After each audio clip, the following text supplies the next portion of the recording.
Hey guys, today I'm going to teach you how you can use all-purpose gap filler in the making of your Warhammer terrain. Now what it's usually used for is, like, for example, if you put a hole in your wall, you patch it up using that. It's sort of like a paste, like a peanut butter. Don't eat it, it doesn't taste good. It's pretty cheap stuff. You get it from your hardware store. I suppose it depends where you buy it from, but it's usually pretty cheap. Yeah, it's good for making like ground.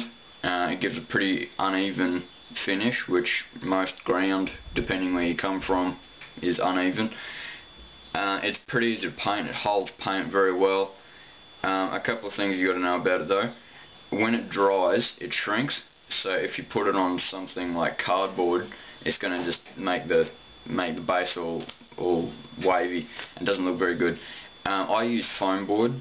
It does bend it up a little bit, but I don't mind. If you do mind, use MDF or pine or something to put it on, so it won't bend it up. Okay, I'll just show a few examples of how you can use it. Here's one. Now, as you can see, this is just gap filler. I've just got some rocks, stuck them in there, because it's sort of like a paste. You can just shove anything in and it stays in there, no glue required. These are just some aquarium plants just shoved in there. There's a bit of sand, I think, yeah, some sand put in there, give it a bit of a texture, paint that up, paints really well. You can also, with your gap filler, water it down. You can see, if you can see on that, it's really smooth, and that's really rough. That's watered down, that's not. If it's watered down, it can crack a bit more, but yeah, but you can fill that up with your gap filler, or you can just leave it. Here's another example that I've got, just there. This is again just gap filler that's with very little water in it. Just some foam board stuck in. That looks pretty good. Bad paint job, but anyway.